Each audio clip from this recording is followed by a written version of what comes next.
It's the Maine Indian Tribal State Commission. It's the judicial branch, and it's Pine Tree Legal Assistance. And although the information that I posted and that you have is all that we have right now, there are, most of the agencies will be providing written testimony. Amy Sneerson from the Maine Human Rights Commission has submitted written testimony. I think you might have received that in email, and I did post it on the Google Drive.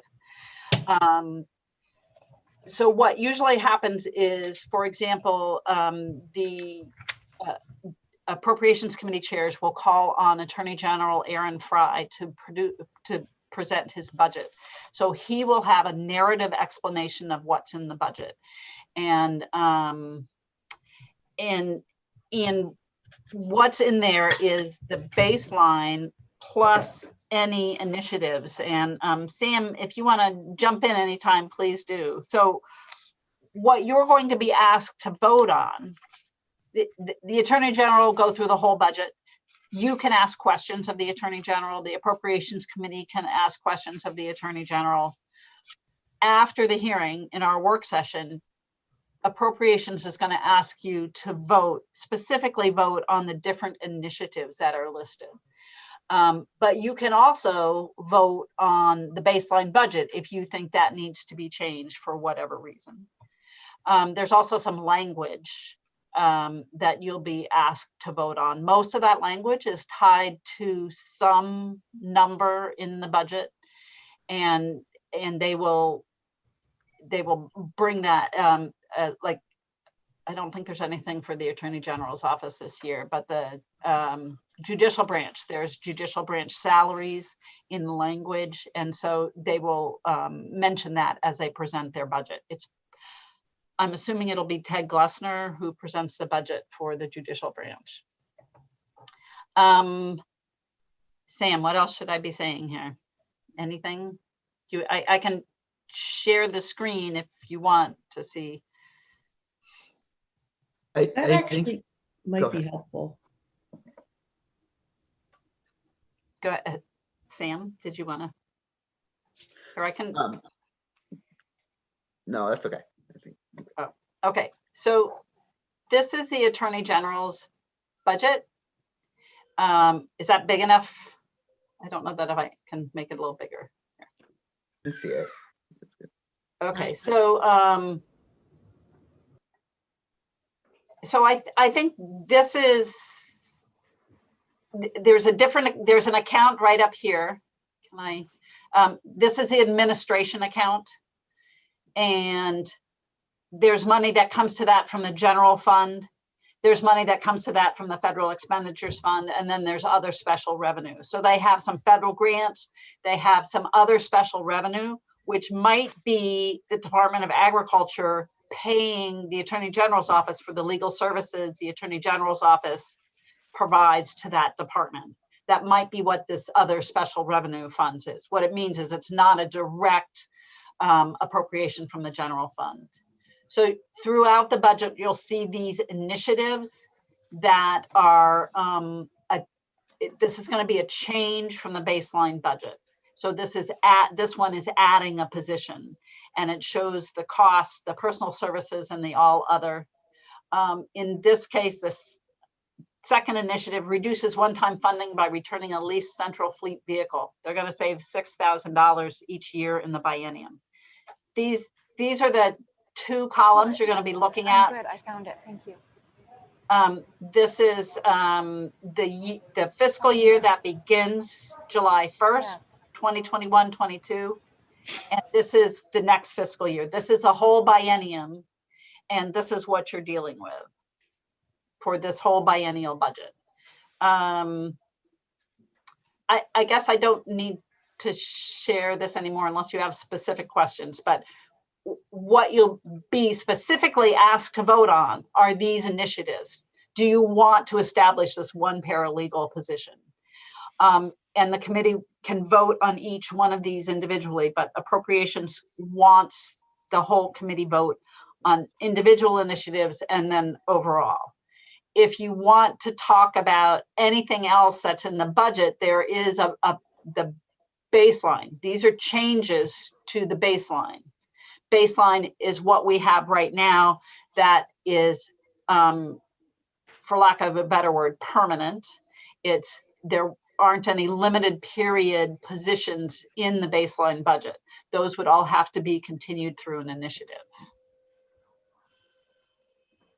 Sam, you want to jump in on anything? Peggy, this is Chris. Can I ask again, when the AG gets reimbursed by an agency, where does that show up? So that'll show up. It'll be other special revenue funds.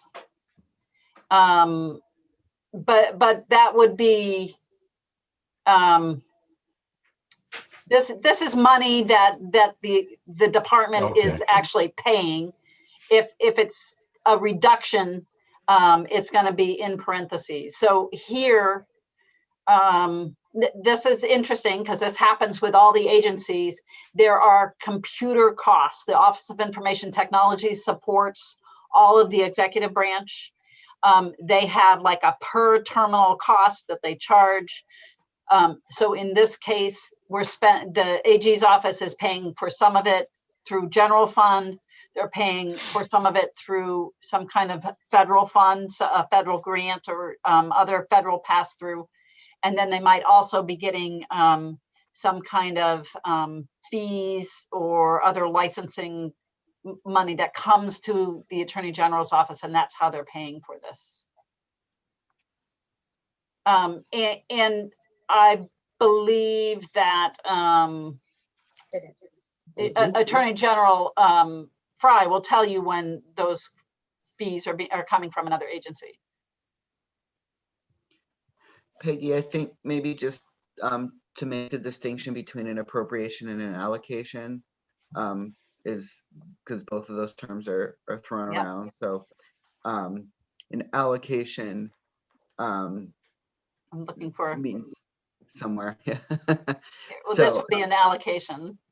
Right. So allocation is the ability to spend money. So basically, an entity an allocation gives an entity the permission to spend money. An appropriation gives them money, typically from the general fund. So they're related but distinct terms. Right. So they're counting on this $602 to be paid to OIT from a federal fund.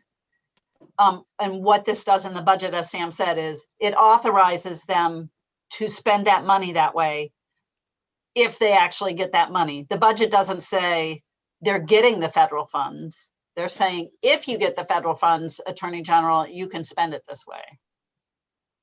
And so that's true. There are allocations out of the federal expenditures fund and the other special revenue. So just because you see money in other special revenue, it doesn't mean that they have it. It really means that they can spend it. I'm going to stop sharing my screen unless somebody wants to keep me scrolling through the Attorney General's budget. That was a really helpful orientation. Committee members, do you have questions about what we'll be asked to do and what this morning will look like? Representative Evangelos? Thank you, Madam Chair, and good morning, everybody. I'm just looking at the calendar. Want to be clear that we're not voting on anything until sometime the week of March 9th to March 12th. Is that right, Peggy? No, actually, you're not voting today. That is correct. And I should make that clear. Today, you're just taking in information and you're asking questions. And we actually have a work session scheduled for this Wednesday afternoon on the budget. We have freedom of access reviews at 1 o'clock, but at 1:30, we're going to try to work as much of this budget as possible because your reporting date is next Friday, the 12th. And you can't meet on the 10th and 11th because you'll all be down at the Civic Center in House and Senate sessions.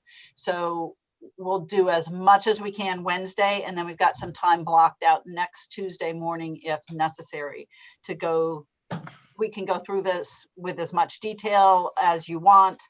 The agencies will be available at the work sessions to answer your questions. It's great to raise your questions today because that gives them a couple days to bring the information to the work session on Wednesday. Thank you for that. The biggest concern I have is around the indigent legal services budget. And it looks like we have the 2 positions in there, but nothing else. And my concern to the committee and, to my state, quite honestly, is Representative Cardone has introduced LD 398, to quote, an act to implement the recommendations of the 6th Amendment Center concerning indigent legal services. I don't see how we can come forward with a budget in a week or 2 until we hear that bill and come up with our fix-its and determine the cost around it. And I know one of the fix-its is going to be raising the pay from $60 an hour to over $100 an hour. The question is, how are we going to take the work that comes out of Representative Cardone's bill and get it into a budget if we have to vote on a budget by March 12th? I don't know how it's going to work. We need to reform this thing. She's got a great bill that we can drive a truck through to get the language we need, but it might be too late to put our money in. So can anybody address that for me? I can speak to it a little bit, Representative Evangelos. And correct me if I'm wrong, please, but my understanding is that the bills that we hear that require appropriations will then go to the appropriations table once they're passed and they have a fiscal note. And at that point, the appropriations committee, in the process of finalizing the budget for a vote by the House and Senate, will have to allocate appropriations from the general fund to the extent that they're available for various initiatives. And so we can advocate for legislation that is on the appropriations table to be funded with the general fund. But we cannot, at this stage in the budget, make that allocation. But we have to keep the budget process moving forward. And that's why we're doing the work that we're doing now and voting out our report to AFA by March 12th. Well, then are we allowed to speculate on some of the changes we're going to make and include it in the budget in the next couple of weeks? Because everyone knows that, especially this year, the appropriations table is going to be called Death Valley. I mean, nothing's going to get funded. And we have to fix this. And I think we'll discuss it in a work session, but I think we should put some additional funds in the budget in anticipation of the reforms we think we're going to enact. And Peggy, for one thing, if we can get a number on what it would cost to increase the pay, things of that nature, because once we submit a budget and we don't address the needs financially, and then we do our work on Representative Cardone's bill, that goes to the table and that's going to die and we don't fix anything. I mean, I've had enough experience with the appropriations table. I've never won one case there on legitimate needs because there never is enough money left. So, I mean, that's a very legitimate concern. I'd like to hear from the other members of the committee. And are we able to put some money in the budget in anticipation of these needs so that when we get to Cardone's bill, we'll have some fuel to add to the fire, I guess, best way to put it. I think we can include that in our report. And I think you're 100% right that it's something that we really need to look at during the work session. And I'm really glad we actually have the 2 days of work session so that we can make sure that we thoroughly cover that. Because you're right, it's really important. Thank you. And this is Chris. Can I ask a question about hearing you and then Jeff? I'm not sure I understand this. Is this like a town meeting in which we can approve or reduce but not increase the budget in this process with AFA? I would love Peggy or Sam to weigh in on that.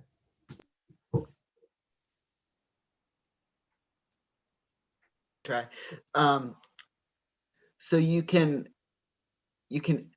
advocate for on each individual initiative. You can yes or no it, and then the committee can then you can put any amount of language you want in the cover letter saying, we, as regards this initiative, we think this appropriation is far too low or too high, or if it's not addressed at all in any of the initiatives, you can write essentially whatever the committee wants in the cover letter regarding baseline budgets, if you think they're insufficient, even if they're not included in any of the initiatives. So this is certainly an opportunity for the committee to express to AFA their concerns about the presented biennial budget, even if they're not pulled out in initiatives. So you're saying that if we do advocate an increase, it would be in the form of a cover letter, but not a motion and a vote? I think, Peggy, the committee would typically vote as to what they wanted in the cover letter, correct? Right, but if you have exact numbers that you want, if you say we want to add 10 people in these positions and here's what we think it's going to cost, you can include that. That's in addition to the worksheets that appropriation gives you. But yeah, you can do that. And if you remember in the past, you used to be given the instruction from appropriations. You can cut, but you can't add. We haven't heard those instructions yet. So, I mean, you know how much money is available, I think. Sure. But you haven't been told to only be creative by going down. You haven't been told that yet. Okay. So it's not like a town meeting where you can't increase the warrant item. Thank you. Representative Harnett? Thank you. Just so I'm clear, so Peggy and Sam, we can add our own initiatives to the letter. One of the problems with LD 398 is it's a concept draft, so we don't really see exactly, how the detail that we're going to be voting on. But if we sit here knowing that the Sixth Amendment Center report recommended a staff of at least 10 people, we can put that in as an initiative in our cover letter to AFA. So we are saying not only, yes, this is the budget that's being proposed. We think this additional money needs to be found, appropriated, allocated, whatever, in order to meet the Committee of Jurisdictions' needs about what we need to do to go forward. Correct. Appropriations would like numbers that go along with that, although they'll run their own. And we have the estimates from 2019 that we can plug in for now. Okay, and we could work with our fiscal analyst. Absolutely. Okay, thank you. If I may ask. Chris, Okay, Representative Babbage, just a moment, because Representative Evangelos raised his hand. Oh, I apologize. I'll No go through worries. Go ahead, Representative Evangelos. That's okay. I'll defer to Chris. I'll go after him. I just wondered, thank you, Jeff. I just wondered, as far as the cover letter is concerned, when does AFA choose to act on a cover letter? Does that usually get responded to in their preliminary approval of the budget, or does it sort of go to the table with everything else that may be an LD?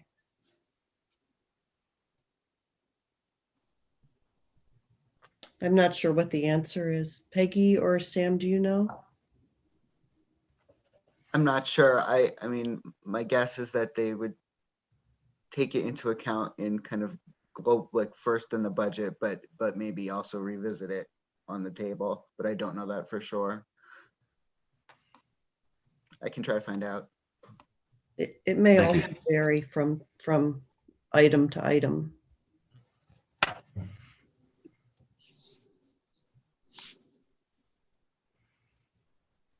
Representative Evangelos?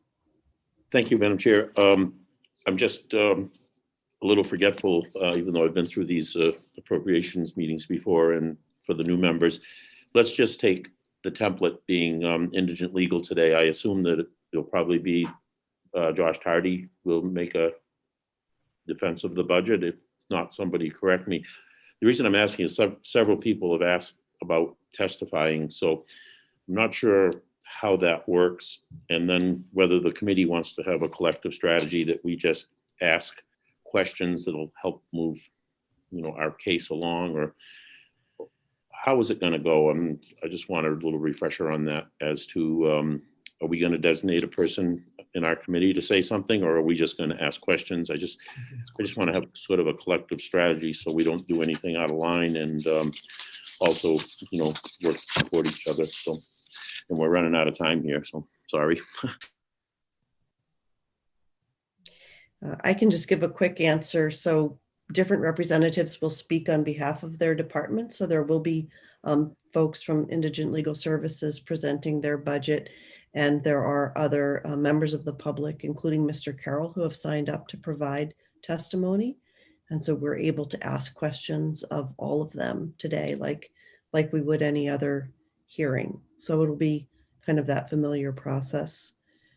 And I would just encourage people to ask ask questions. It's really our opportunity to elicit information from all of these people, and then, get all the information and specify what we feel like we need to have before us for the work session as well, so that we're ready to do the hard work that we're going to do as a group toward the end of this week. Okay, thank you for that. I don't feel any need to have to testify myself, and I'm just looking for some guidance from the chair, and obviously people can do what they want, but it's our role. It can be covered today by asking good questions, and we don't necessarily have to be the testifiers. We have some good people testifying. Is that an accurate description? Yep. Yeah, I think our role is to elicit information. Thank you. Those are great questions. Well, thanks. Now my memory's refreshed. Yeah. I saw that Senator Kime was next. Go ahead. Thank you, Madam Chair. A couple of things. One is I couldn't find the language so MCILS did give an ask to the governor's office, which she did not put in her budget. Do we have the language around that? That would be helpful today for questioning. Can we get it? I don't know if we can get it today. We can certainly get it for the work session. Yeah, we're obviously, backing up what Representative Angela said, we're sort of at a loss to basically anything we suggest. It isn't necessarily part of the budget because the governor didn't put it in, anything for MCILS. So it becomes really the table no matter what. And the other thing I wanted to flag for the new members is that we do have some pieces of the budget that are actually policy issues. And so we'll be thinking about policy discussions as well. And then, yeah, so Peggy, if it's possible that we could get that information while we're asking questions, I think that would be helpful, because I would like to be able to push some of the initiatives as part of the budget. And we all can advocate with our own party members on appropriations to make MCILS a larger part of the budget. That's all. Thank you. Yeah, great points. Thank you. Representative Newell. Thank you, Madam Chair. I just had a question. If Peggy could go back to showing the screen share. I just had a question to the format of the budget as it's presented when comparing the fiscal years. And I just had a question. Does the committee, part of this budget process, do you make comparison to prior year actuals or prior year? In the column itself, does that reflect in the actual column for 2019-20? Is that the actual budget, or is that the actual? It looks like it's an actual budget. So my question would be: are there any considerations made to 2019-20 actual expenditures? I'm kind of raising the question whether or not there's any considerations within the committee in looking at these line items as to any carryover amounts or going over budget line items. So I think if you can see the Human Rights Commission budget here, the actual, I believe, is the actual expenditures for 2019, 2020. So that's the fiscal year that ended. Current, this is a year that we're in, so that is still ongoing. And then this is what's, the next two columns are what are in the budget going forward. So most funds are not carryover funds unless they're specifically mentioned. And if they're not spent, I think that they You go back. and they're used to build the next budget. Okay. Okay. I think. But that, you know, that's definitely worth asking somebody. I'm not sure where and if there's not an opportunity today, we can certainly do that in the work session on Wednesday. Okay. Thank you so much. All right, is everybody okay adjourning our informational briefing and moving on to our AFA hearing? It's 10 o'clock and it's we want to be prompt with that. And if I could just say that I just got an email from Maureen with all the testimony from the agencies. So I can forward that email, and I can also put it in the Google Drive. And I realize neither one of them is really satisfactory for you while you are doing the public hearing, but I will do both of those and ignore the email if you'd rather do the Google Drive. And it'll be under the biennial budget folder on the Google Drive. Peggy, if I have that open, which I do, will that populate right in front of me, or do I have to keep refreshing? I think it will populate, but you might have to refresh. Okay, thank you. So first I'm going to send the email, and then I'm going to move it all into the Google Drive. Representative Moriarty, are you okay holding your question until we jump into the other meeting? It's just a request for Peggy. I don't have the printout for the indigent legal services matter. Okay, you mean for the what's in the budget? Yep. Okay, I'll put it in the Google Drive. Okay. Or I can email it to you. It's also posted on the Judiciary Committee materials webpage. Yep, that's very good. Well, I will seem to email have it. everything else, but I don't have that Okay. one. I will email that to you too. All right, everybody, see you in a moment. Thank you, Peggy. Thank you, Sam. Thanks.